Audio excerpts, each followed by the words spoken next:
আমার অভিজ্ঞতা থেকে আমি চেষ্টা করব কিছুটা শেয়ার করার জন্য। এরপর open question and answer session থাকবে, সেখানে যদি প্র্যাকটিক্যাল ওরিয়েন্টেড যেগুলো নিয়ে আপনাদের ভিতরে কোনো কনফিউশন আছে সেগুলো নিয়ে কোশ্চেন করবেন। আমি এবং রিপন ভাই যেহেতু আছেন এখানে সাথে, দুজনই আমরা মিলে চেষ্টা করব সেগুলোকে প্র্যাকটিক্যাল ফিল্ডের আলোকে কি অ্যান্সার আসলে অ্যাকচুয়ালি আসে সেটা আমরা বলার চেষ্টা করব। তো লেটস, সময় যেহেতু কম, আমার মনে হয় যে আমরা ছোট্ট একটা স্লাইড শেয়ারিং এর মাধ্যমে আমরা একটু গো থ্রু করি, তারপরে আমরা কোশ্চেন এন্ড আনসার সেশনে ব্যাক করব। তো স্ক্রিনটা কি দেখা যাচ্ছে? হ্যাঁ, আসছে, এটা হ্যাঁ দেখা যাচ্ছে। এমপ্লয়াবিলিটি স্কিলস, তাই না? আপনি ফুল স্ক্রিন করে দেন তাহলে হয়তো। হ্যাঁ হ্যাঁ, আমি করে দিচ্ছি। দেখা যাচ্ছে? জি। ওকে। তো আমার this is the simple identity of myself at present. যেহেতু আমি ইন্ডাস্ট্রি প্র্যাকটিশনার হিসেবে এখানে উপস্থিত হয়েছি, বাকি পরিচয়গুলো রিপন ভাই দিয়েছেন। তো এখানে আমি এলিট পেন্টে আছি, the local number 1 paint brand in Bangladesh. তো এটার senior general manager, responsible for HR, administration and compliance. আমরা যদি এতে যাই, ফার্স্ট মুভ টু ক্যারিয়ার। যারা স্টুডেন্ট তারা প্রত্যেকেই আমরা একটা জিনিস আমাদের ভিতরে খুব পিস করে মনের ভিতরে, যে আমরা আসলে মানে বের হয়ে কি করব। জব মার্কেটে প্রচুর আনএমপ্লয়েড অনেকেই আছে, এই কথা আমরা শুনি। তাহলে আমরা যখন কোনো জবের জন্য মুভ করব, আমাদের ফার্স্ট প্রায়োরিটি কি, কিসের উপর বেস করে আমরা দেখেন এখানে এই জায়গাটা, যে এই যে এখানে লেখা opportunity to present yourself, skill set and knowledge to one who can hire you. তাহলে যারা আপনাকে হায়ার করবে তাদের জন্য আপনাকে কিভাবে তৈরি করতে হবে, তো এটার উপরে বেস করে আমরা একটু মুভ করি।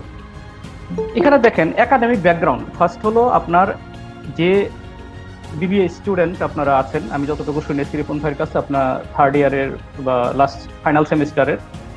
এখানে আপনাকে প্রথমেই যে জিনিসটা হবে একাডেমিক ব্যাকগ্রাউন্ড। একাডেমিক ব্যাকগ্রাউন্ড আমরা চাই ইন্টারভিউয়ার হিসেবে, যে যখন আপনার ডিগ্রিটা থাকবে, ফর এক্সাম্পল এখানে যখন আপনাকে বিবিএ চাওয়া হবে বা এমবিএ চাওয়া হবে, মেজর ইন ফিন্যান্স চাইলে ফিন্যান্স, অ্যাকাউন্টস চাইলে অ্যাকাউন্ট, সরি এইচআরএম বা marketing, what ever we want as an interviewer. তো ওই যোগ্যতাটা যখন ম্যাচ করবে, তখনই কিন্তু আমরা আগ্রহী হয়ে উঠবো যে প্রাথমিকভাবে যে আপনাকে আমরা বাকি জিনিসগুলো জানার জন্য। এটার ক্ষেত্রে হতে পারে যে এই আপনার ওয়ার্ক প্লেস এবং পার্সোনাল স্কিলের সাথে আপনার ম্যাচ করে কিনা, এই জিনিসগুলোর জন্য আমরা মুভ করব। এখানে লাস্ট এই সেন্টেন্সটা দেখেন, company hires only the people who work not only for money, rather believe in the work and they work for their passion।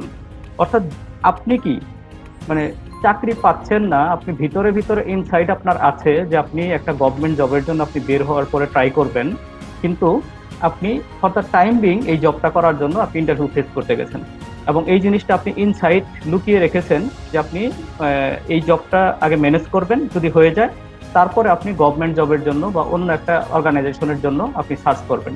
তাহলে এই জায়গাটা কিন্তু মিন করে you are not passionate for this job, এবং এই জায়গাটার জন্য আপনি হয়তো ফর দ্য টাইম বিং একটা মানি নিড আছে আপনার, সেটার উপর বেস করে আপনি এই চাকরিটাতে করতে এসেছেন। তো ওই জায়গাটা যদি ইন্টারভিউয়ার একবার বুঝে ফেলে আপনার ইন্টারভিউতে বডি ল্যাঙ্গুয়েজ দেখে বা আপনার কথাবার্তায়, তাহলে কিন্তু আপনাকে ইন্টারভিউয়ার নেবে না। অর্থাৎ এই জায়গাটা আপনাকে, আমরা ইকিগাই একটা শব্দ বর্তমানে খুব শুনি, যে শব্দটার সাথে ম্যাচ যদি তিনটা জিনিস আমরা বলি, যে আপনি কোন জিনিসটা আপনার সবচেয়ে, কোন জবটা আপনার পছন্দ, কোন সাবজেক্টটা আপনার পছন্দ, সেই সাবজেক্টটা আপনাকে সোশ্যাল রিকগনিশন দেয় কিনা, আপনাকে ভালো লাগা দেয় কিনা, সেটার জন্য আপনি যে পরিমাণ ইনকাম করতে চান সেই ইনকামটা আপনি করতে পারবেন কি পারবেন না, এবং এটা রিকগনিশন আছে কিনা সোশ্যাল, এই তিনটা জিনিস যখন ম্যাচ করে তখন কিন্তু আমরা ওই প্যাশন, ওই প্রফেশনটাকে আমরা নিজেদের জন্য বেছে নিই। আপনাকে সিদ্ধান্ত নিতে হবে এখন থেকেই যে আপনি আসলে ভবিষ্যতে কি হতে চান। একজন রিপন ভাইয়ের মতো একজন মেন্টর হতে চান, যে মাল্টিপল স্কিল থাকবে আপনার, আপনি সোশ্যাল অ্যাক্টিভিটিস করবেন, আবার লার্নিং এর সাথে নিজেকে কেরিয়ারটা বিল্ড আপ করবেন, নাকি আপনি একজন ব্যাংকার হবেন, নাকি একজন বিসিএস ক্যাডার হবেন, নাকি একজন মার্কেটার হবেন বা ব্র্যান্ড প্রফেশনাল হবেন, নাকি একজন এইচআর প্রফেশনাল হবেন, এই জিনিসটা আপনাকে এখন থেকেই তৈরি করতে হবে। আরেকটা জিনিস হলো, আমরা আসলে ইন্টারভিউটা কি চাই, তারা রিক্রুটার তারা কি চাই, এখানে দেখেন একটা কি টাইপের একটা শেপ আছে, এখানে মানুষের দুইটা বৈশিষ্ট্য থাকে। একটা হলো এই যে ভার্টিক্যালটা আছে, এই বারটা হলো আপনার একাডেমিক কোয়ালিফিকেশন। এটা হলো যে আপনি নর্মালি আপনি যে প্রফেশনে জব করবেন সেই প্রফেশনের সাথে ম্যাচ করে যে যোগ্যতাটা, আপনি যদি এইচআর এ ক্যারিয়ার বিল্ড আপ করতে চান, আপনি BBA or MBA major in HR বা post graduate diploma in human resource management হতে পারে ইন এডিশন। কিন্তু এর বাইরে আপনাকে কিছু যোগ্যতা থাকতে হবে। সেই যোগ্যতাগুলো কি কি? ফর এক্সাম্পল, আপনাকে মানে এটাকে বলা হয়, আমরা রিক্রুটারদের ভাষায় আমরা বলি যে Jack of all trade master in one. অর্থাৎ আপনি যে সাবজেক্টটা আপনার কোর সাবজেক্ট, সেই সাবজেক্টটার উপরে হবেন আপনি মাস্টার। কিন্তু আপনার আশেপাশে যেহেতু অন্যান্য ডিপার্টমেন্টের সঙ্গে মিলেমিশে আপনাকে কাজ করতে হবে। আপনি যদি ফিন্যান্সের হন, আপনাকে এইচআর এর সঙ্গে ইন্টারাক্ট করতে হবে, আপনাকে মার্কেটিং এর সঙ্গে ইন্টারাক্ট করতে হবে, আপনাকে প্রোডাকশন পিপলের সঙ্গে ইন্টারাক্ট করতে হবে, কমার্শিয়ালের সঙ্গে করতে হবে। ওই মানে বিলগুলো ঠিক মতো আসছে কিনা, সেগুলোতে কোনো ধরনের লুকোচুরি হয়েছে কিনা, এদিক সেদিক হয়েছে কিনা, পলিসি ভায়োলেশন হয়েছে কিনা, এগুলো অ্যাকাউন্টসে বসে আপনাকে দেখতে হলে ওই বিজনেসের ধরনটা সম্পর্কে আপনার মোটামুটি একটা সম্যক ধারণা থাকতে হবে।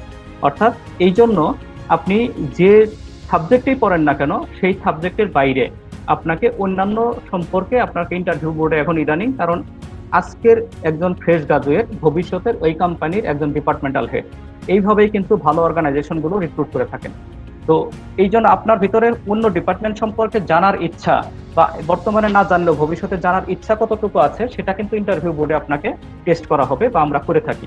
তো এই জন্য এর পাশাপাশি কিছু বিষয় থাকে, যেমন এখানে দেখেন এই যে টিম ওয়ার্ক, তারপরে কমিউনিকেশন, পার্সপেক্টিভ, এগুলোতে আমরা যাব, ধীরে ধীরে আগাবো। তাহলে আমরা এই স্লাইডটা থেকে বুঝে নিলাম যে আমাদের যে সাবজেক্টে আমরা পড়ি, মেজর যে সাবজেক্টগুলো, শুধু এই সাবজেক্ট না, এই সাবজেক্টের সাথে এই সাবজেক্টে আমরা হবো একদম স্পেশালিস্ট বা মাস্টার, কিন্তু আনুষঙ্গিক যে অন্যান্য ডিপার্টমেন্টের সাবজেক্টগুলো আছে, সেই সাবজেক্টগুলো সম্পর্কে আমাকে মোটামুটি একটা ধারণা থাকতে হবে। আমাকে মাস্টার হওয়ার দরকার নেই, কিন্তু বেসিক ধারণা থাকতে হবে। এরপরে হলো এই টি শেপ এবং ভি শেপের আমি যে আলোচনাটা করলাম, অর্থাৎ এখানে টি শেপ হলো আপনার সোজা যে স্ট্রেট ফরওয়ার্ড, আপনি যে সাবজেক্টের উপর করবেন সেটার উপর আপনার নিজস্ব জ্ঞান গরিমা বা স্কিল সেট যেটা থাকে। আর অন্যান্য যে হরাইজন্টাল যে বারটা আমরা দেখলাম, সেটাতে আপনাকে অন্যান্য ডিপার্টমেন্ট এবং কিছু সফট স্কিল, ওটার উপরেও আপনাকে যোগ্যতা রাখতে হবে। এখানে দেখেন, I shape people seek entertainment, T shape people seek education and learning. আপনারা জানেন এখানে একটা ধর্মীয় গ্রন্থের মানে পবিত্র কোরআনের একটা আলোকে যে আসছে, আমরা হযরত মুহাম্মদ সাল্লাল্লাহু আলাইহি ওয়াসাল্লামের মাধ্যমে যে হাদিস আসছে, সেই হাদিসের ভিতরে একটা হাদিস আছে, seek knowledge from cradle to grave, অর্থাৎ দুলনা থেকে কবর পর্যন্ত জ্ঞানের সন্ধানে ফিরবে। এক সময় আমরা দেখতাম যে বিটিভিতে বিভিন্ন নাটক দেখানো হতো বা ইয়ে করা হতো, যে তখন দুই পক্ষের একটা আলোচনা যখন হতো, তখন বলতো যে মেয়ে পক্ষ ছেলেকে জিজ্ঞেস, বাবা কি করো তুমি? এই তো আঙ্কেল বা আন্টি, আমি পড়াশোনা শেষ করলাম। এই যে পড়াশোনা শেষ করলাম, এই শব্দটা এখন আর বলা যাবে না। এই 2020 সালে এসে বা অনওয়ার্ডস যে পৃথিবীটা, এখানে কন্টিনিউয়াসলি আপনাকে লার্নিং এর মধ্যে থাকতে হবে। অর্থাৎ it is common for the world's most successful people to read at least one book per week. They are constantly learning. এই যে একটা উদাহরণ আমি নিচে দিয়েছি, এটা বিভিন্ন জায়গায় আপনারা দেখবেন, এই যে গুগলে বা ফেসবুকেও বিভিন্ন সময় স্ক্রল করতে করতে চোখে পড়বে যে ওয়ার্ল্ডের যারা নামকরা সিও আছেন বা বড় বড় সাকসেসফুল পিপল আছেন, তারা কিন্তু কন্টিনিউয়াসলি বই পড়েন বা লার্নিং এর ভিতর থাকেন। এই জন্য আপনাকে লার্নিং এর ভিতর থাকতে হবে। এরপরে নিজের সম্পর্কে একটা সেলফ জাজমেন্টটা আপনি করবেন কিভাবে, যেটা আমি বলেছি যে ওই যে ইকিগাইয়ের একটা ব্যাপার যে আমি বললাম, সেটার সাথে কিছুটা ম্যাচ করবে। আপনার কোন ধরনের কাজকে আপনি পছন্দ করেন, এরপরে এই কাজটা কি আপনাকে স্যাটিসফ্যাকশন দেয় কিনা, এই কাজটার সঙ্গে মানে আপনার এনভায়রনমেন্ট যেটা আছে, এনভায়রনমেন্ট সাপোর্ট করে কিনা। এরপরে হলো যা মানে what kind of people I like to work with, এবং আপনি যে ধরনের কোন ধরনের লোকজনের সঙ্গে কাজ করতে কমফোর্ট ফিল করেন, এই পেশাটাকে যদি আপনি বেছে নেন, সেই লোকগুলোকে আপনি সারাউন্ডিং এ পাবেন কিনা। এরপরে হলো what kind of abilities do I want to build on, এবং এই কাজ করার জন্য আপনার যথেষ্ট স্কিল সেট আছে কিনা। অর্থাৎ আপনি পছন্দ করলেই হবে না, সেটার জন্য যে পরিমাণ স্কিল থাকা দরকার, যে পরিমাণ নলেজ, একাডেমিক ব্যাকগ্রাউন্ড থাকা দরকার, ওই জিনিসগুলো আপনাকে, বা যে অ্যাটিটিউড থাকা দরকার, সেটাও থাকতে হবে। Which work May give me recognition, এই কাজটা আপনাকে রিকগনিশন দেয় কিনা, এবং সর্বশেষ যে আপনার লিভলিহুডের জন্য, জীবন জীবিকার জন্য সেটা থেকে যথেষ্ট আর্নিং আসবে কিনা। Question to choose right profession, আপনাকে কি এই কাজটা মোটিভেট করে, আপনাকে জন্য কি এটাকে আইডিয়াল জব মনে হয়, আপনি যে জবটা করেছেন, এবং আপনাকে কি মানে এটা খুব উদ্বেলিত করে এই কাজটা করতে গিয়ে, যে আপনি খুব আনন্দের সঙ্গে কাজ করেন, আপনার সব ধরনের যে চাহিদা আছে সেটা কি ফুলফিল হয় এটার মাধ্যমে। এই ধরনের বিভিন্ন যে কোশ্চেন গুলো আপনি নিজে নিজে করবেন, যে আপনি এখন থেকেই প্রফেশন চুজ করবেন। তো এমপ্লয়াবিলিটি স্কিলের ক্ষেত্রে আমরা যে জিনিসগুলো দেখি, একটা হলো সেলফ অ্যাওয়ারনেস। আপনার এতক্ষণ যে আমি কথাগুলো বললাম, এই নিজের ভিতরে এই অ্যাওয়ারনেসটা ক্রিয়েট করতে হবে আপনাকে, যে আপনি মানে কি হতে চান এবং সেটা হওয়ার জন্য কি কি করা দরকার। এরপরে হলো হোয়াট ক্যান ইউ অফার, আপনার এই কাজটা করার জন্য আপনার স্কিল সেট তখন আপনাকে করতে হবে, সেট করতে হবে। আর এই ক্ষেত্রে আমার একটা কমন সাজেশন হলো ইউনিভার্সিটি স্টুডেন্ট বা আপনারা যারা গোয়িং টু বি গ্রাজুয়েট, তাদের ক্ষেত্রে try to make yourself a bit different from the common people, অর্থাৎ stand out from the crowd. যেভাবে আমরা বলি না কেন, কমফোর্ট জোন বলি, আমরা ক্রাউড বলি, মানে যেখানে আপনি আছেন সেখান থেকে একটু মানে নিজেকে একটু ব্যতিক্রম করতে হবে। ব্যতিক্রম কি করতে হবে? স্কিল অ্যাওয়ারনেসের ক্ষেত্রে এখন thousands of students are passing out from 150 around universities, অর্থাৎ 100+ প্রাইভেট ইউনিভার্সিটি আছে, প্রায় অ্যারাউন্ড 50 পাবলিক ইউনিভার্সিটি আছে। আপনি একবার চোখ বন্ধ করে কল্পনা করেন যে আপনার যে সাবজেক্টটা আছে এই সাবজেক্টে কতগুলো স্টুডেন্ট বের হচ্ছে, তাহলে what is the difference between you and remaining others. তাহলে আপনাকে যদি ব্যতিক্রম করতে হয়, অন্যজন যদি করে যে একজন MBA মেজর ইন HRM, আপনাকে সাথে একটা post graduate diploma in human resource management আপনি এখন করার প্রয়োজন নেই, কিন্তু আপনি খুব দ্রুতই করবেন যদি এই প্রফেশনে ক্যারিয়ার বিল্ড আপ করতে চান। Post graduate diploma in financial management, আপনি যদি মেজর আপনার ফিনান্স হয় MBA তে, এর সঙ্গে আপনি এটা যোগ করে নিলেন। মার্কেটিং হলো এই ধরনের। তো এটা করার পরে আপনি কিন্তু একটু শর্ট লিস্টে চলে আসবেন, মানে একটু খেয়াল করে করার চেষ্টা করেন যে আপনি একটু শর্ট লিস্টে চলে আসবেন। এরপরে দেখা গেল যদি আপনি HR বিল্ড আপ করেন, আপনাকে অ্যাডমিনিস্ট্রেশন বাংলাদেশে একই সঙ্গে রাখা হয়। তো এটার সঙ্গে আপনি সাইমালটেনিয়াসলি আপনি যখনই গ্রাজুয়েট হয়ে যাবেন, যারা HR ক্যারিয়ার বিল্ড আপ করতে চান, তারা আপনার ন্যাশনাল ইউনিভার্সিটি আন্ডারে বা যে কোনো একটা প্রাইভেট ইউনিভার্সিটি আন্ডারে আপনার একটা LLB করতে পারেন। কারণ অ্যাডমিনিস্ট্রেশন আপনি যদি করতে চান, তাহলে মাল্টিপল স্কিল যখন থাকবে তখন আপনি ইন্টারভিউ বোর্ডে ইউ উইল গেট প্রিফারেন্স। আপনার সিভিটা যখন চোখে পড়বে ইন্টারভিউয়ারের, তখন দেখবে যে না, অন্য ছেলেগুলো শুধু একটা সাবজেক্টে মেজর করে বসে আছে, এই ছেলেটা মানে অনেকগুলো এডিশনাল ডিগ্রি নিয়েছে, একটা এডিশনাল ডিগ্রি নিয়েছে এবং অনেকগুলো ট্রেনিং অ্যাটেন্ড করেছে। তো ওই জায়গাটাতে আপনি ছোট্ট একটা উদাহরণ আমি দিচ্ছি। ফর এক্সাম্পল, আমি প্রসঙ্গ উঠলো তাই আপনাকে একটু দেখিয়ে দেওয়ার চেষ্টা করছি। এই স্ক্রিনটা দেখা যাচ্ছে? Anyone please reply. Yes, sir. Yes, sir. আমার একাডেমিক কোয়ালিফিকেশন দেখা যাচ্ছে? Yes, sir. Yes, sir. হ্যাঁ, দেখা যাচ্ছে না? আপনি দেখেন, আমি MBA major in HRM, post graduate diploma in human resource management, diploma in social compliance, chartered human resource manager, LLB অর্থাৎ ব্যাচেলর অফ লস, তারপরে advance certificate in managerial communication from IBA। তারপরে এই যে আপনাদের সাথে মাঝে মধ্যে একটু ফ্যাশন নিতে হয়, এই জন্য কাপাকাপি যাতে না করি, এটার জন্য ট্রেনিং অফ ট্রেনার বা আমি নিজে হেড অফ HR হিসেবে এখানে ওরিয়েন্টেশন ক্লাস করাতে হয়, ট্রেনিং এন্ড ডেভেলপমেন্টে অনেক সেশন দিতে হয়, এই জন্য ট্রেনিং অফ ট্রেনার। তারপরে হলো total certified total reward professional from Singapore, এবং জাপান থেকে স্কলারশিপে solving human and organisational problem 2 উইকসের, that is totally based on the leadership and team work. এবং যেহেতু ISO সার্টিফাইড কোম্পানি আমাদের অর্গানাইজেশন, এখানে lead auditor course on quality management system এবং occupational health safety and management system, as well as MPhil from BUP। তো এই যে কোয়ালিফিকেশনটা আমি দেখালাম আপনাকে,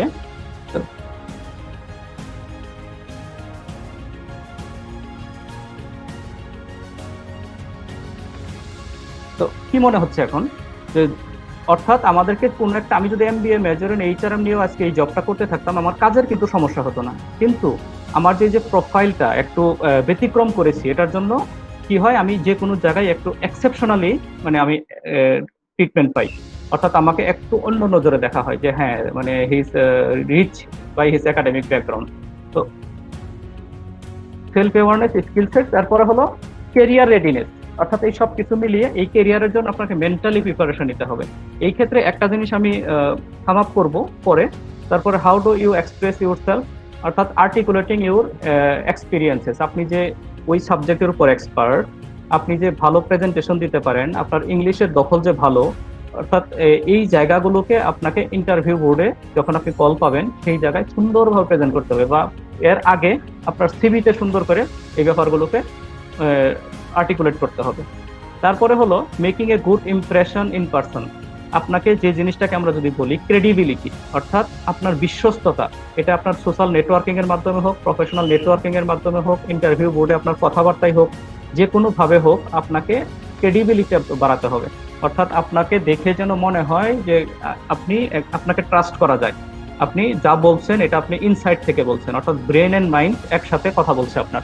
এই জায়গায় যদি আর্টিফিশিয়ালিটি চলে আসে তাহলে এটা আপনাকে নেগেটিভ মার্ক ক্যারি করবে। এরপরে এই জিনিসটা দেখা যাচ্ছে না, আচ্ছা, নেটওয়ার্কিং অনলাইন ইন পারসন, অর্থাৎ আপনাকে এই যে ড্যাফোডিল ইন্টারন্যাশনাল ইউনিভার্সিটি, আমি যদি আপনাকে জিজ্ঞেস করি এখন যে এলিট পেইন্টের কালকে থেকে ফ্লায়ারটা শেয়ার হয়েছে যে আমি এখানে এলিট পেইন্টের হেড অফ এইচআর আপনাদের এখানে 30 মিনিটসের একটা সেশন নেবে, আপনারা কি বলতে পারবেন যে এলিট পেইন্টে ড্যাফোডিল ইন্টারন্যাশনাল ইউনিভার্সিটির কয়জন গ্রাজুয়েট এখন জব করে? Ask yourself within 5 seconds. Anyone can say no. This is called online networking. অর্থাৎ আপনি যে সাবজেক্টে পড়েন ওই সাবজেক্টের বড় ভাই যারা সাকসেসফুল ছিল, মানে একটু ভালো সিজিপিএ ছিল, তারা এখন কোথায় আছে, তাদের সঙ্গে আপনার নেটওয়ার্কিং করতে হবে এবং তাদের কাছে গাইডেন্স নিতে হবে যে কিভাবে তারা ওই জায়গায় পৌঁছেছে এবং আপনাকে কি কি করতে হবে এই জায়গাগুলো। তো the 7 most demand employability skills in corporate world, অর্থাৎ আপনার ইন্টেলিজেন্স, বুদ্ধিমত্তা, এটা তো থাকতে হবে, এটাকে আমরা এখন এর সঙ্গে ইমোশনাল ইন্টেলিজেন্স যোগ করি। Leadership ability, leadership not that যে খালি সিনিয়র হলে লিডার হওয়া যায় তা না, আপনি একটা এন্ট্রি লেভেল অফিসারও আপনার সারাউন্ডিং এ কয়েকজনকে ইন্টারভিউ নিতে গিয়ে এখন কেস স্টাডি দেওয়া হয়। ওই কেস স্টাডির ভিতরে সিসিটিভির মাধ্যমে অবজার্ভ করা হয় যে আপনি কতটা মানে লিডারশিপ নিচ্ছেন, অর্থাৎ কে কি করছে, নিজেরটা তো করছেন এবং সবার সঙ্গে একসঙ্গে কিভাবে গ্রুপের মধ্যে বন্ডিং করে এটাকে সলভ করছেন এবং আপনি যতটা পারেন সেটা দিয়ে কিভাবে নেতৃত্ব নিচ্ছেন, ওই জিনিসটাকেও টেস্ট করা হয়। আপনি জয়েন করার পরেও আপনি কিভাবে পিয়ার ফিলিংস আপনার কতটা শো করছেন, আপনার অবসর সময় অন্যদের কাজ করে দেওয়ার জন্য চেষ্টা করছেন, আপনি নিজে আগ্রহ ভরে কাজ নিচ্ছেন, এই জিনিসগুলোর মাধ্যমে আপনার কিন্তু লিডারশিপটা প্রকাশ পায়। এরপরে হলো ইন্টিগ্রিটি আর ক্রেডিবিলিটি, যেটা আমি বলেছি, অর্থাৎ আপনার একজন কলিগ আপনাকে আপনার হাতে তার পার্সোনাল মোবাইল পাসওয়ার্ড সহ দিয়ে কিছুক্ষণের জন্য বাইরে যেতে পারবে, আপনি এই মোবাইলটা ওপেন করবেন না, এই ট্রাস্টটুকু যখন অর্জন করতে পারবেন, that time you are credible. সেটাকে ইন্টিগ্রিটি না, ইন্টিগ্রিটি হলো ইন টার্মস অফ মানি, যেটা বলি আমরা টাকা পয়সার ক্ষেত্রে যে সততাটা, এটাকে বলি আমরা ইন্টিগ্রিটি। আর ক্রেডিবিলিটি হলো ওভারঅল এ পার্সোনালিটি, যাকে ট্রাস্ট করা যায়, যাকে বিশ্বাস করা যায়। আপনার আচার আচরণ এটাকে যদি এখন ইউনিভার্সিটি লেভেল থেকে বিল্ড আপ না করেন তাহলে কিন্তু এটা পরবর্তীতে হঠাৎ করে এটা বিল্ড আপ হবে না, আপনার ভিতরে কিন্তু যে অ্যাটিটিউডটা গ্রো করবে ওই অ্যাটিটিউডটা দীর্ঘদিন থেকে যাবে। অতএব এখন থেকে আপনাকে এটা বিল্ড আপ করতে হবে এবং যখনই আপনি ক্রেডিবল হবেন তখন আপনার লাইকেবিলিটিটা বাড়বে, অর্থাৎ সারাউন্ডিং এ যারা আছে ওরা যেন আপনাকে পছন্দ করে এবং সবাই তখন সিনিয়ররা কিন্তু অবজার্ভ করে যে কোন ছেলেটাকে সবাই অপছন্দ করছে, কাকে সবচেয়ে বেশি পছন্দ করছে। এটা কিন্তু মানে লিডারশিপ কোয়ালিটির একদম বা ফিউচার সাকসেশন প্ল্যানিং এ এটা অবজার্ভ করা হয় সিনিয়র লেভেল থেকে। এই জন্য আপনার এই লাইকেবিলিটিটা কিন্তু হঠাৎ করে আসবে না, আপনি আর্টিফিশিয়াল আচরণ করলে ফর দ্য টাইম বিং হয়তো আপনাকে পছন্দ করবে, একটা পর্যায়ে গিয়ে আবার আপনাকে অপছন্দ করবে। ওয়ার্ক প্লেসে এই জিনিসটাও আপনার ভিতরে বিল্ড আপ করতে হবে এবং সেটার প্র্যাকটিসটা কিন্তু এখন থেকে শুরু করতে হবে। কম্পিটেন্স হলো তিনটা জিনিসের কম্বাইনেশন, অর্থাৎ আপনার নলেজ, স্কিল, অ্যাটিটিউড, এই তিনটাকে একত্রে আমরা কম্পিটেন্স বলি। For your kind information, I was in different profession earlier. আমি শিপে চাকরি করতাম। শিপে আমাদের প্রমোশনের জন্য যে সার্টিফিকেটটা থাকতো ডিপার্টমেন্ট অফ শিপিং থেকে, তো ওই সার্টিফিকেটের নাম বলা হতো সার্টিফিকেট অফ কম্পিটেন্সি, অর্থাৎ আমাদের নলেজ, স্কিল এবং অ্যাটিটিউড। এটাকে আমি একটা ছোট্ট উদাহরণ দিয়ে বলি। আমরা ড্রাইভার দেখি গাড়ি চালায়, এই ড্রাইভারকে যখন সে কাগজে কলমে পড়ে যে গাড়ির এইভাবে বসতে হয়, ডানের বাতিটা হলো মানে সবুজ বাতি, বামের বাতিটা হলো লাল বাতি, বা লাল বাতি জ্বলে যাওয়া যাবে না, সবুজ বাতি হলে যাওয়া যাবে, ইয়েলো বাতি মানে হলো কিছুক্ষণ, এগুলো হলো সে কাগজে কলমের প্রথমে পড়বে। যখন সে সিটে বসে ড্রাইভিংটা শুরু করবে, এই কাগজে কলমে যখন পড়বে দ্যাট ইজ দ্য নলেজ।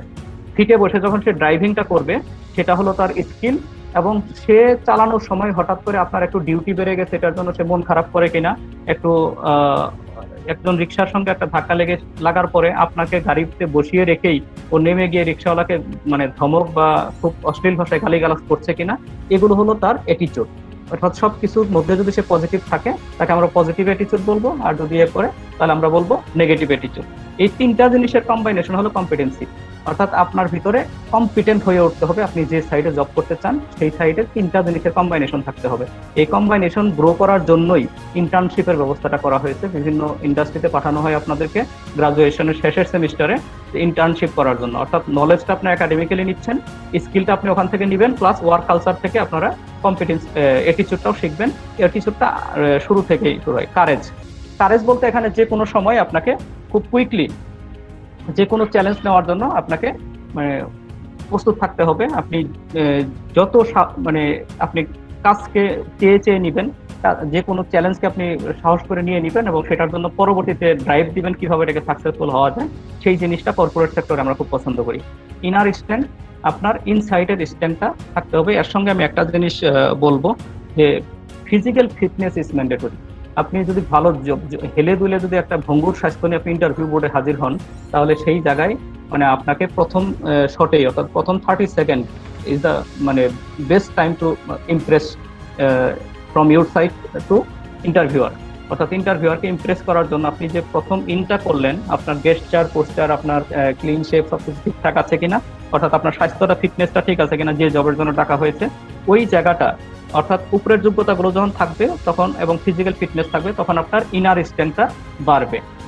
তো 6টার কারণ যেটা নিয়ে আমরা সাধারণত এমপ্লয়িকে চেষ্টা করি হায়ার করার জন্য বা প্রায়োরিটি লিস্টে রাখার জন্য। প্রথমেই এই কোয়ালিফিকেশনটার পরেই আপনি একটা গ্রেট রিজিউমি থাকতে হবে আপনার, অর্থাৎ আপনার সুন্দর একটা সিভি থাকবে। এই সিভির ভিতরে আপনার সবকিছু যেন একটা রিজিউমির, এখন তো 30 মিনিট সময়, তা না হলে এই রিজিউমি নিয়ে কথা বলা যেত। এটার ভিতরে বিশেষ করে কয়েকটা জিনিস আপনি খেয়াল রাখবেন। সুন্দর একটা প্রফেশনাল ছবি থাকবে আপনার টপ রাইট কর্নারে। এরপরে হলো আপনার নামটা সুন্দরভাবে থাকবে, ঠিকানা থাকবে। তারপরে হলো সেটার পরে এসে আপনার যে মোবাইল নাম্বারটা, এখানে মাল্টিপল মোবাইল নাম্বার দরকার নাই। সিভিতে যে মোবাইলটা থাকবে that will be your hot number. ওই নাম্বারটা যেন 24/7 খোলা থাকে, কারণ আপনারা জানেন এখন বিডি জবস থেকে বা বিভিন্ন সার্ভার থেকে ওই সিভি সরাসরি কিছু কিছু ক্রাইটেরিয়া ম্যাচ করার পরে অটোমেটিক্যালি শিফট হয়ে যায় ইন্টারভিউয়ারের কাছে সার্কুলার দেখে। তো আপনি হয়তো জানেনও না যে আপনার সিভি সেখানে চলে গেছে। অতএব আপনি অনেক ইন্টারভিউয়ার আপনাকে যখন কল করে ইন্টারভিউয়ের জন্য, আপনি সারপ্রাইজ হন যে আমি তো আসলে সেখানে সিভি পাঠাই নাই। তাহলে জানলো কিভাবে? জানলো এইভাবে যে ওই সার্ভার থেকে আপনার যেসব যোগ্যতা আপনার আছে এবং যা চাওয়া হয়েছে তার সঙ্গে যখন 60-70% ম্যাচ করে অটোমেটিক্যালি সার্ভারে শিফট হয়ে যায় সিভি। তো সেই জায়গাতে আপনার সিভিতে একটা ওই যে কি বলে paglababa.gmail.com, তারপরে বিভিন্ন ধরনের ফ্যান্সি টাইপের নাম দিয়ে ইয়ে করা হয়, মানে মেইল আইডি ওপেন করা হয়। তারপরে ছবিতে দেওয়া হয় ভেরি ক্যাজুয়াল মোডে, মডেলিং স্টাইলে ছবি দেওয়া হয়। এই জিনিসগুলোকে অ্যাভয়েড করতে হবে এবং কন্ট্যাক্ট নাম্বারটা রাইট ওয়েতে থাকতে হবে। আর একাডেমিক ব্যাকগ্রাউন্ড বা চাকরির অভিজ্ঞতা যদি থাকে, এগুলো লেটেস্ট ওয়ান দেবেন সবার উপরে, তার নিচে গ্রাজুয়ালি আস্তে আস্তে নিচের দিকে যাবে অন্যান্য ইস্যুগুলো। কারণ আপনার এসএসসিতে আপনি কতটা ভালো ছাত্র ছিলেন সেটা দেখার বিষয় না, আপনি লেটেস্ট যে ডিগ্রিটা আপনার আছে সেটা আমার অর্গানাইজেশনের বর্তমান যে জবের চাহিদাটা আছে সেটার সাথে ম্যাচ করে কিনা সেটা হলো আমার দেখার বিষয়। এরপরে হলো your online personal profile or brand. আপনার এই এখানে jobsbd.com বা মাই জবস নতুন পোর্টাল সাইট আছে এবং পুরানো জব সাইট আছে বিডি জবস, এগুলোতে আপনার একটা মানে পার্সোনাল সিভি আছে কিনা, আইডি ওপেন করেছেন কিনা, এর সঙ্গে লিঙ্কডইনে আইডি ওপেন করেছেন কিনা। লিঙ্কডইনকে বলা হয় বর্তমান প্রফেশনাল সাইট, তো ওই জায়গায় আপনার ঠিক মতো আছে কিনা। ইভেন আমরা ফেসবুকটাকে বিভিন্ন ধরনের সোশ্যাল মিডিয়া বললেও ইদানিং ভালো ভালো রিক্রুটার কিন্তু আপনার পার্সোনালিটি যাচাই করার জন্য আপনি কেমন টাইপের রুচি সম্পন্ন আপনার ফেসবুকও ঘাটা হয়। অর্থাৎ ওই জায়গাতে আপনার ফেসবুকের ভিতরেও কিছু কিছু ইনফরমেশন, শুধু নাম আছে, ছবিও দেখা গেল যে মানে দিয়ে রাখছেন, মেয়ে মানুষ হলে আরেকজনের ছবি, ছেলে মানুষ হলে সালমান খানের ছবি বা বিভিন্ন জনের। তো এরকম না, আপনার ছবি থাকবে, একটা রুচিসম্মত ছবি থাকবে ফেসবুকেও। তারপরে হলো সেখানে আপনার সম্পর্কে কিছু বায়ো থাকবে, 3-4টা ওয়ার্ড থাকবে যেটা থেকে আপনাকে আইডেন্টিফাই করা যাবে। আপনি যদি এখন students of daffodil international university হন, ওইটুকুই লেখেন। আপনার যদি আলাদা কোনো স্কিল থাকে, আপনি যদি ক্লাস ক্যাপ্টেন থাকে, ওটাও লিখেন। তারপর এই জিনিসটা করে মানে আপনাকে এই জিনিসটা আপ টু ডেট রাখতে হবে।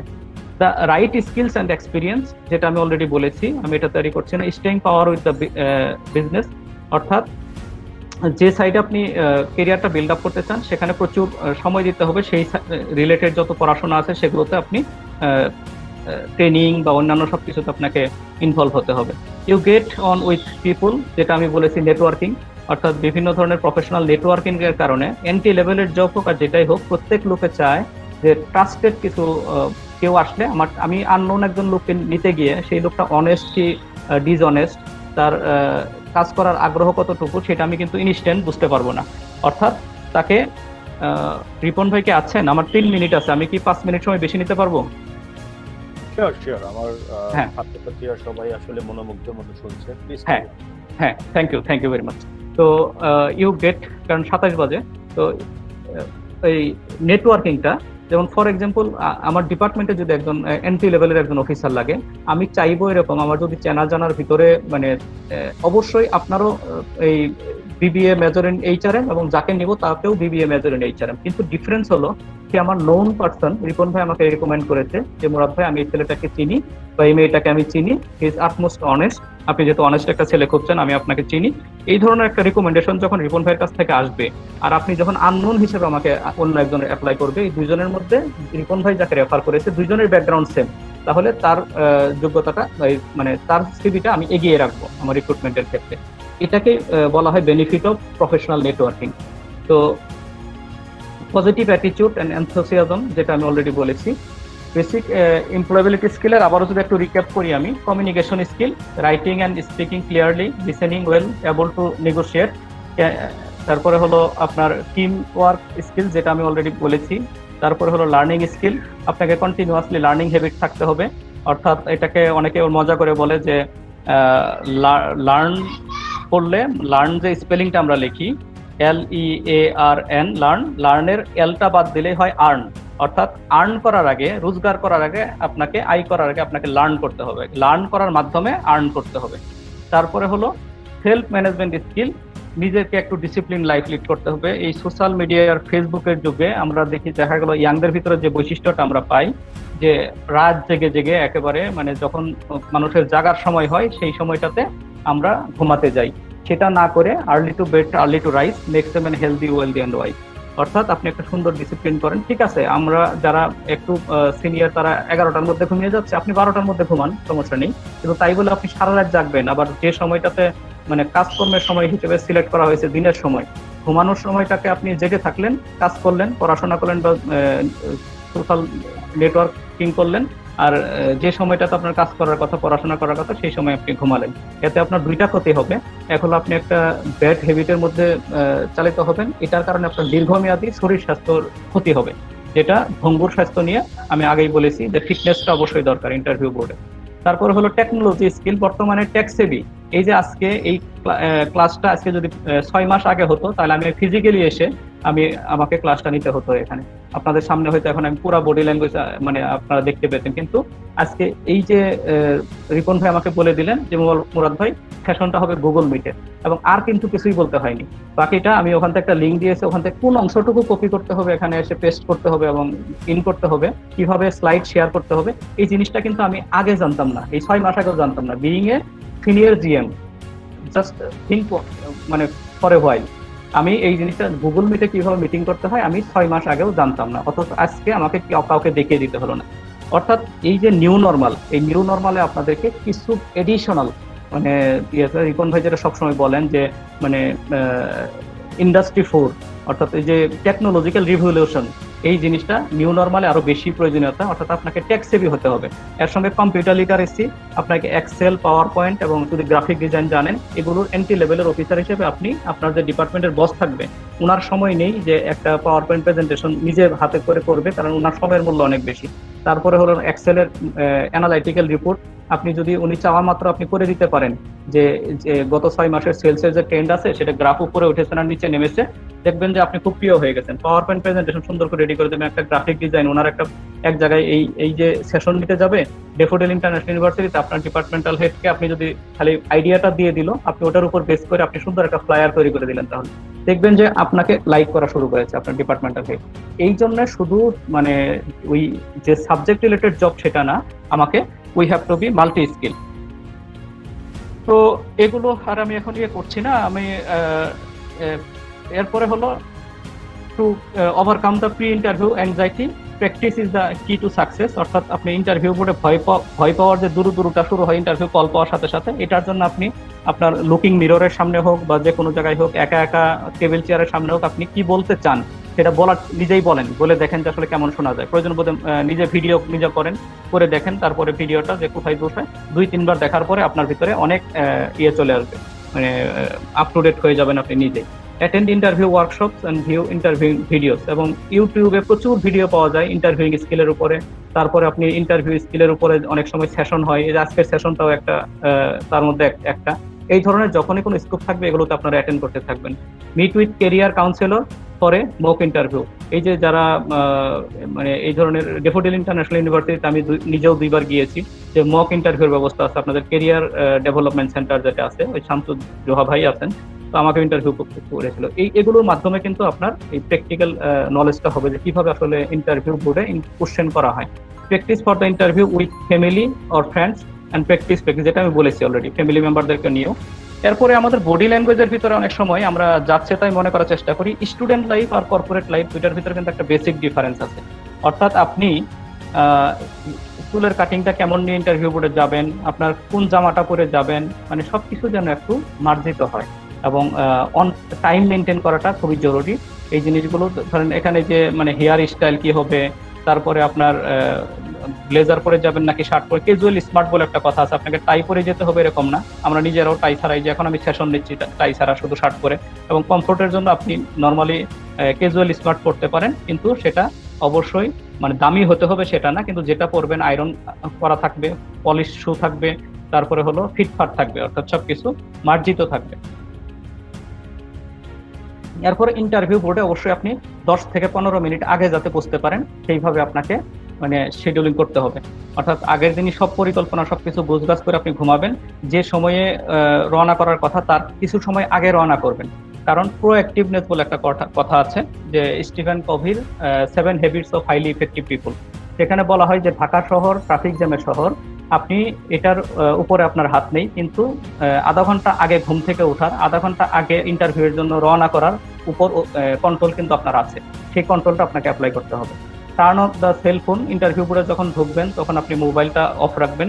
এরপরে হলো হ্যান্ডশেক বর্তমানে এখন করা যাবে না, করোনার সময় এটা স্লাইডটা আগে করে রাখা। তো মেক আই কন্ট্যাক্ট, যখন যার সাথে কথা বলবেন চোখে চোখ রেখে কথা বলবেন, মাথা নিচু করে থাকলে আপনাকে লেস কনফিডেন্ট মনে করবে ইন্টারভিউয়ার, এবং স্মাইলিং ফেজে কথা বলার চেষ্টা করবেন। গেট ইট, এবং bring extra copies of resume. Interview বোর্ডে অনেক সময় দেখা গেল যে 4-5 জন থাকে, তো এই জন্য এক্সট্রা কপি নেবেন। অনেক সময় বলতে চাইতে পারে যে আপনার কাছে এক্সট্রা কপি আছে কিনা, এটা আপনি যখন যাবেন এটার সাথে সাথে কয়েকটা সিভি বের করে দিবেন, তখন তারা মনে করবে যে হ্যাঁ আপনি ইন্টারভিউটাকে গুরুত্ব দিয়েছেন, আপনার এডিশনাল প্রিপারেশন নিয়ে আপনি ইন্টারভিউ বোর্ডে গেছেন। এরপরে হলো যে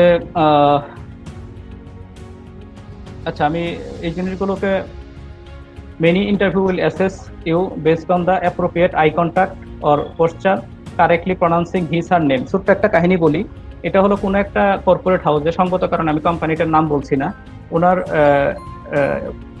সেকেন্ড জেনারেশন অর্থাৎ সদ্য ওয়েস্টার্ন গ্রাজুয়েট একজন লেডি, তো উনি ইন্টারভিউ বোর্ডে বসেছেন।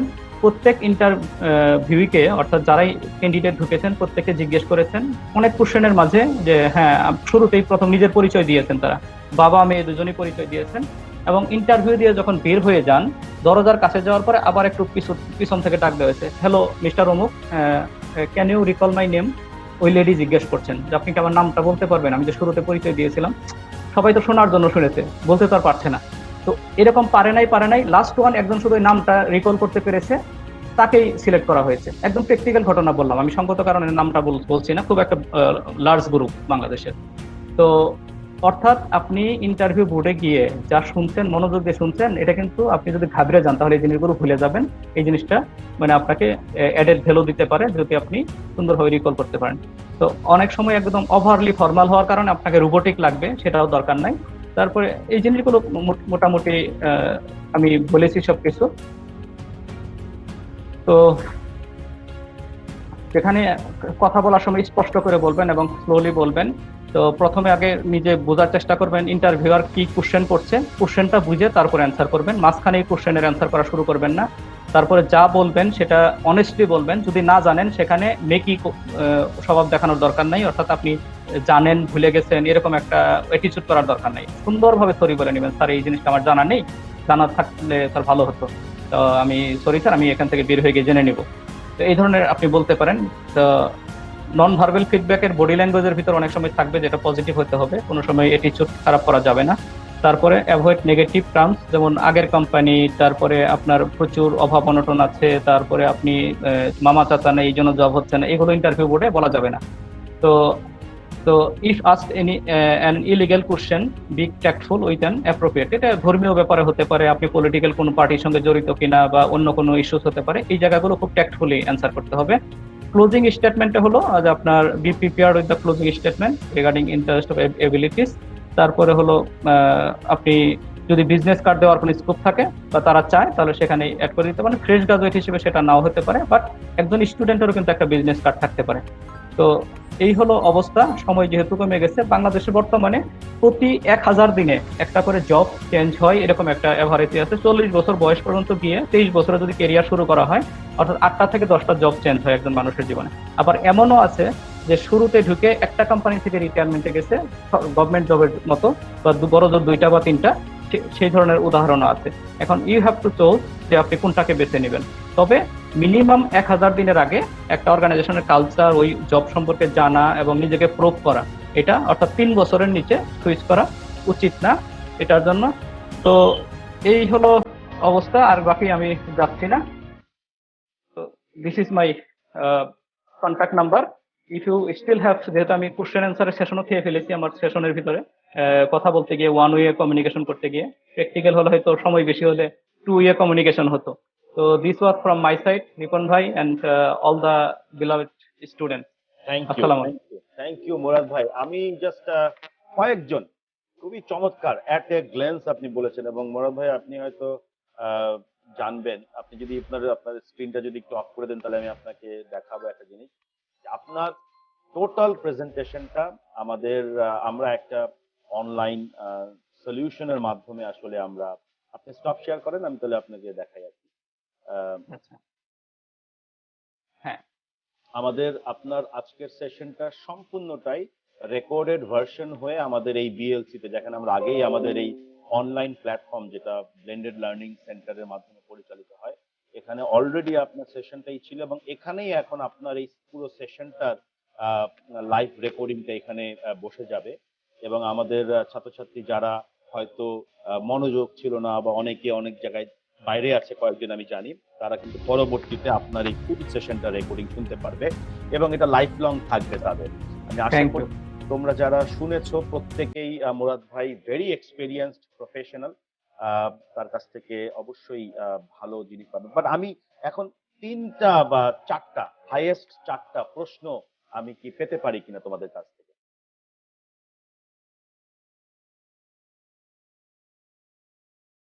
কোন 4জন 4টা প্রশ্ন করবে? একবার এই প্রশ্ন নিয়ে মুরাদ ভাইকে বলবো খুব সংক্ষেপে যদি অ্যান্সার দেওয়া যায়। 4টা প্রশ্ন। স্যার আমার একটা কোয়েশ্চেন ছিল স্যার। বলো আলবাব, বলো। স্যার আমি আলিয়া হাসান। আলী আলী আলী আলী আলী বলো বলো। স্যার আমরা স্যার বিভিন্ন জবের স্যার যদি অ্যাপ্লাই করতে যাই ওই জায়গায় স্যার লেখা থাকে 2 years 3 years 5 years experience.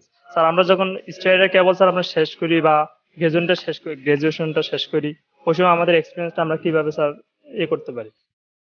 Murad ভাই উত্তর দেবেন? হ্যাঁ অবশ্যই। এটা হলো এক্সপিরিয়েন্স চাওয়া হয়, মানে এটা হয়তো বা ডিরেক্টলি এন্ট্রি লেভেলের পজিশন না।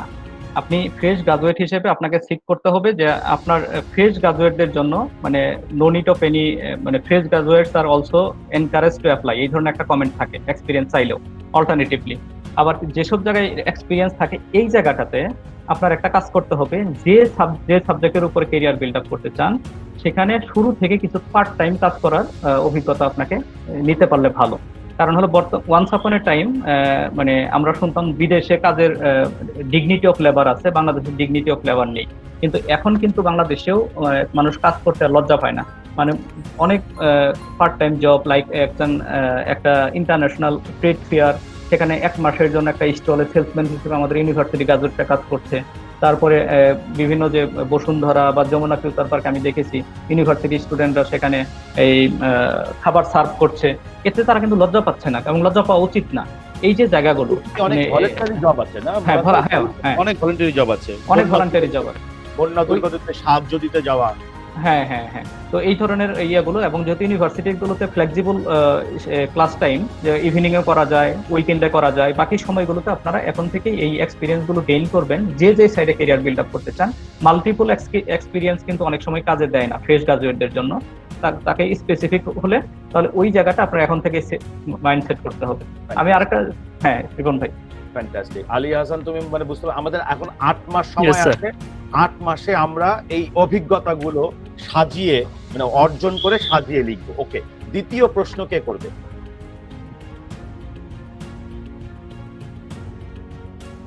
আলবাব চাচ্ছিল মনে হয় প্রশ্ন করতে।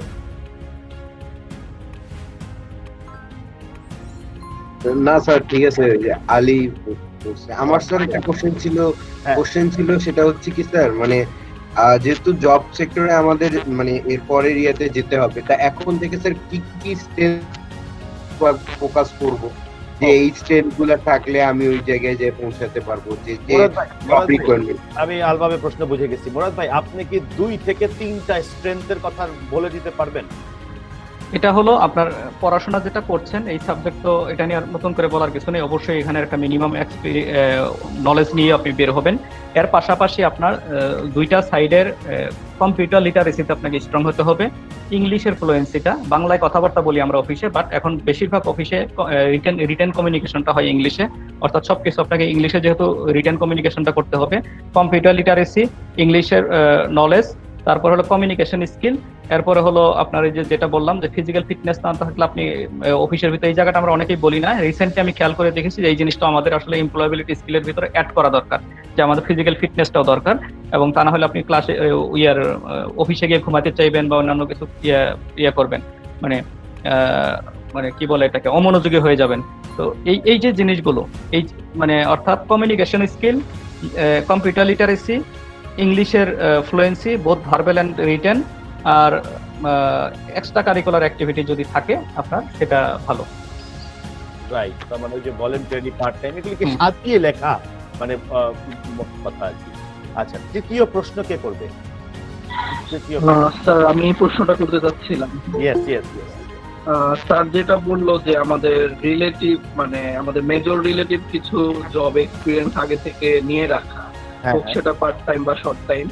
বাট আমরা যারা এখন ফাইন্যান্স মেজর করতেছি কিংবা এইচআরএম করতেছি, আমরা কিন্তু শর্ট পিরিয়ডের জন্য এই মুহূর্তে কোনো জব বা নিজেকে এক্সপিরিয়েন্স নেওয়ার জন্য অপরচুনিটি পাচ্ছি না স্যার। এটার জন্য আমরা কি করতে পারি?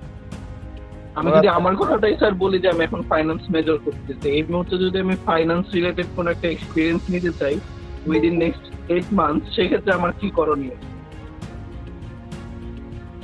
আপনি এই ক্ষেত্রে যখন আপনি যে জিনিসটা চাচ্ছেন সেই জিনিসটা যখন পারছেন না, তখন আপনাকে অল্টারনেটিভ আদার কিছু কোয়ালিফিকেশন দিয়ে ওটাকে কভার করার চেষ্টা করতে হবে।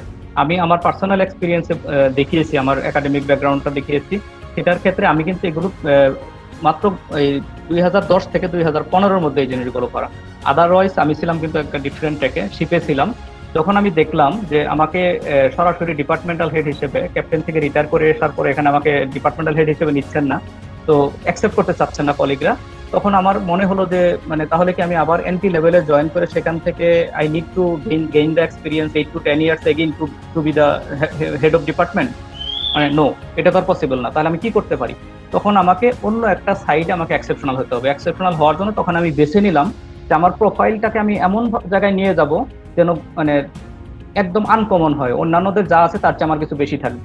যেহেতু আপনার এই রিলেটেড মানে আপনি কাজের অভিজ্ঞতা পাচ্ছেন না, আপনি ফিনান্স রিলেটেড যত ধরনের ট্রেনিং আছে, you invest at least 1 Friday of each of your month for learning.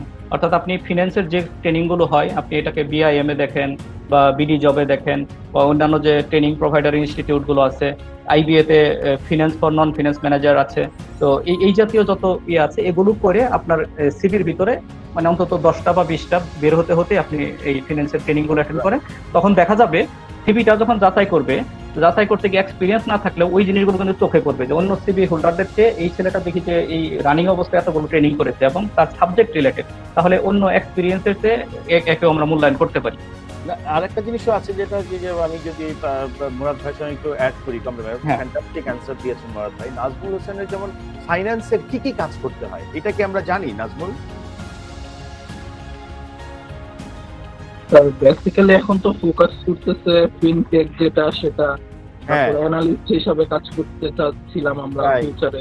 মোটামুটি আমরা যারা ফাইন্যান্স মেজর নিয়েছি একজন অ্যানালিস্ট হতে চাই। রাইট, আমি এখন ফাইন্যান্সিয়াল ফোরকাস্টিং করা, ব্যালেন্স শিট চেক করা, প্রফিট এন্ড লস কোন দিকে হচ্ছে তাকে একটা ট্র্যাক দেখা। আমি যদি সিম্পলি আমি এটা কেন বলছি, আমারই এই লিঙ্কডইনের একটা ছেলেকে মেন্টর করছিলাম, তাকে যখন এটা বললাম সে বলল যে স্যার আমি তো একটা দোকানের পুরো ফাইন্যান্সিয়াল ফোরকাস্ট তৈরি করে দিতে পারি। তো সে তার এলাকার এক মানে বড় ভাইয়ের দোকান ছিল, জাস্ট নর্মাল ওই কাগজে লিখতো, ওই যে বড় লম্বা শীটে লিখে রাখতো কয়দিন কি কি সেল হয়েছে। তো তাকে করছে কি পুরো একটা ফিউচার দেখাই দিচ্ছে যে সে 4 বছরের মধ্যে তার দোকানটাকে কত বড় করতে পারে। এরকম একটা ফাইন্যান্সিয়াল স্ট্র্যাটেজি করে ওই দোকান মালিকের কাছ থেকে একটা অভিজ্ঞতা সনদ নিছে। ক্যান ইউ ইমাজিন যে এই ছেলেটি 6 মাস আমাকে ফাইন্যান্সিয়াল অ্যানালিস্ট হিসেবে আমার এই সুপার শপে সে আমাকে হেল্প করেছে। মানে আমি বলছি যে আপনাকে যে একদম প্রপার একটা ইন্টার্নশিপ করতে হবে নট দ্যাট, এই পাশের মুদির দোকানকেও কিন্তু আপনি একটা ফাইন্যান্সিয়াল অ্যানালিস্টের মতো একটা হেল্প আপনি করে ওখান থেকে এক্সপেরিয়েন্স গেইন করতে পারেন। মুরাদ ভাই আমি যদি ভুল না বলে থাকি, মানে একদম ইউ হ্যাভ রাইটলি সেড, মানে এটা একটা প্র্যাকটিক্যাল এক্সাম্পল আমি আপনাদেরকে দিলাম। নাজমুল, আশা করি আপনি বুঝতে পেরেছেন। আপনি ওই ধরনের কাজ করেন এবং প্রয়োজন বোধে আপনি ফিনান্সের যারা মিড লেভেল আছে বা আপার লেভেলের আছে তাদের পার্সোনাল লেভেলে হেল্প করে তার কাছে একটা এক্সপেরিয়েন্স লেটার দেন। পার্সোনাল লেভেলেও হেল্প হতে পারে। ওকে, আমরা একদম শেষে চলে আসছি, সর্বশেষ প্রশ্ন।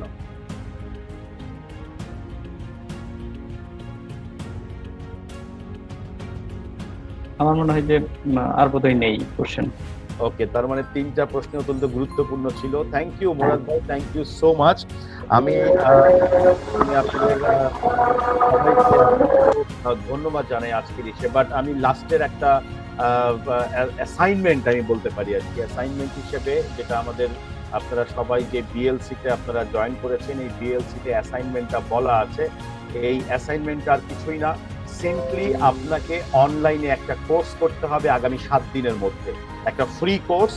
এই কোর্সটা আপনাদেরকে করতে হবে স্পেশাল অ্যাসাইনমেন্টের জায়গায়। আজকে 6টার পরে এই অ্যাসাইনমেন্টটা উন্মুক্ত হয়ে যাবে এবং এটা আপনার একটা মানে মিড টার্ম সমপরিমাণ একটা নাম্বার আপনাকে মানে দেবে। আমি বলবো, আমি আগেই বলেছি এমপ্লয়াবিলিটি স্কিলস কোর্সটা কোনো মুখস্থ করার কোর্স এটা না। সো সিম্পলি এখানে আমাদের চেয়ারম্যান ডক্টর মোহাম্মদ সবুর খান স্যারের একটা কোর্স আছে goedu.ac তে, এটা লিঙ্কটাও দিয়ে দেওয়া আছে আপনাদের অ্যাসাইনমেন্ট বিষয়ে। এই কোর্সটা ফ্রি একটা কোর্স, বাট এমপ্লয়াবিলিটি স্কিলস এর ওপর, ইমপ্রুভ জব অপরচুনিটিস, এবং এই কোর্সটা 35টা লেকচারের কোর্স। এটা করতে আপনার ম্যাক্সিমাম 2 ঘন্টা সময় যাবে, 2 ঘন্টা। এবং এই 2 ঘন্টা সময়ের মধ্যে আপনি ফাইনালি নিজে অ্যাসেসমেন্ট করবেন, যেটা সেলফ অ্যাসেসমেন্ট কোর্সটি করবার পর। এই সেলফ অ্যাসেসমেন্টের পর আপনি একটা সার্টিফিকেট পাবেন। আপনার দায়িত্ব হবে, অলরেডি তামজিদ এবং আমাদের আলী, ওরা আমাদেরকে একটা হোয়াটসঅ্যাপ গ্রুপ তৈরি করে দিয়েছে, আমাদের ফেসবুকেও গ্রুপ আছে, ওখানে আপনার সার্টিফিকেটের ছবিটা শুধু পেস্ট করবেন এবং তাহলেই আমরা বুঝে যাব যে ইউ হ্যাভ ডান। এবং এই বিএলসির অ্যাসাইনমেন্টেও আপনাকে ওই সার্টিফিকেটের ছবিটা পোস্ট করে দিতে হবে। হোয়াটসঅ্যাপে করতে পারেন, ফেসবুকে, এবং বিএলসিতে আপনাকে সার্টিফিকেট অর্জন করার পর। তার মানে 2 ঘন্টা লাগবে এই কোর্সটা করতে সর্বোচ্চ, বাট এই 2 ঘন্টার জন্য আপনি সময় পাচ্ছেন 7 দিন, মানে আগামী 10 তারিখের ক্লাসের আগেই আপনাকে এই অ্যাসাইনমেন্টটা সম্পূর্ণ করতে হবে। এমপ্লয়াবিলিটি স্কিলস এর পার্ট 1, যেটি আমাদের সম্মানিত চেয়ারম্যান অলরেডি goedu.ac তে করেছে। অ্যাসাইনমেন্টটা সবাই বুঝতে পেরেছেন? যদি বুঝতে পারেন তাহলে ইয়েস, না বুঝতে পারলে নো লিখে আমাদেরকে, একজন দুজন লিখলে আমি বুঝতে পারবো যে আপনারা বুঝতে পেরেছেন সবাই। ইয়েস, সাজ্জাদ হোসেন বলে দিয়েছে, ইকরামুল বলেছে, সাবেরা বলেছে, ফ্যান্টাস্টিক। সো এই কোর্সের লিংকটা আমি আপনাদেরকে হোয়াটসঅ্যাপেও দিয়ে দিব, আপনাদের ফেসবুকেও দিয়ে দিব, প্লাস এই চ্যাট বক্সেও দিয়ে রাখলাম। 2 ঘন্টা লাগবে কোর্সটা করতে, আগামী 6 দিনের মধ্যে আপনারা এটা করবেন। আমরা সবাই আমাদের এই BL employability 360 degree section C পক্ষ থেকে আমাদের সম্মানিত মোরাদ ভাইকে বিশেষভাবে কৃতজ্ঞতা প্রকাশ করছি, ধন্যবাদ জানাচ্ছি। মোরাদ ভাই, আপনি অসংখ্য কাজ নিয়ে ব্যস্ত এবং ব্যস্ততম দিন পার করেন। আজকে শনিবার, আপনার ছুটির দিন, আপনি সময় দিয়েছেন, আপনাকে অসংখ্য ধন্যবাদ। আমাদের ছাত্রছাত্রীদের উদ্দেশ্যে আপনার ফাইনাল, যদি এক 30 সেকেন্ডের মধ্যে কোনো ফাইনাল রিমার্ক থাকে যেটি ওদের ভবিষ্যতে হয়তো কাজে দেবে, বা ওদের জন্য দোয়া আপনি চাইলে করতে পারেন। মাইক্রোফোনটা অন করতে হবে। রিপন ভাই, আমি নিজে আসলে খুব এনজয় করি এই জাতীয় ইস্যুস গুলো। আমার কাছে মনে হয় যে আমাদেরকে কেউ এইভাবে গাইড করার ছিল না, অতএব আমরা যেহেতু কিছুটা থেকে শিখেছি, বা আপনি আমরা যারা আছি তারা এই জিনিসগুলো করতে পারলে কিন্তু আমরা মনে করি যে ওরা যেন ওই প্রবলেমটা না করে, ওরা শিখে আসুক। মানে আমরা যেটা আফটার 30 আমরা সেলফ গার্ডিয়ানশিপটা গ্রো করেছে, ওদের ভিতরে এখনই ওই সেলফ গার্ডিয়ানশিপটা গ্রো করুক থ্রু সাস মেন্টরিং। তো আমি ট্রুলি এনজয় করেছি সময়টাকে আপনাদের সবার সাথে। তো সবাই ভালো থাকবেন, আমার পক্ষ থেকে সবাইকে শুভেচ্ছা থাকলো। আর welcome to corporate sector after a short while. তো হয়তো গ্রাজুয়েট হতে যাচ্ছেন খুব সহসা। আর রিপন ভাই, আপনাকে অসংখ্য ধন্যবাদ। আসলে আপনি নিজেই এনাফ এই জাতীয় কাজের জন্য, তারপরেও যেহেতু আমাদের প্র্যাকটিক্যাল এক্সপিরিয়েন্স গুলো শোনার জন্য আপনি ইনভলভ করেন, তো কিছুটা হলেও হয়তো তারা একটু বৈচিত্র্যতার স্বাদ পেয়েছে। তো যতটুকু দেওয়ার চেষ্টা করেছি আর কি। তো সময় বেশি হলে হয়তো আরো সম্ভব হতো। আমরা দোয়া করি প্যান্ডামিক সময়টা চলে যাক, ফিজিক্যালি আমরা মিট করবো ইনশাল্লাহ এই ধরনের সেশনের। আমরা ইনশাল্লাহ আমাদের ডিসেম্বরের পরে আমাদের একটা মিট আপ হবে ইনশাল্লাহ। তখন আমরা সবাই যারাই যুক্ত হবেন তাদের সবাইকে নিয়ে আমরা একটা ফিজিক্যাল মিটিং করবো ইনশাল্লাহ। থ্যাংক ইউ সো মাচ সবাইকে। Thank you. Thank you.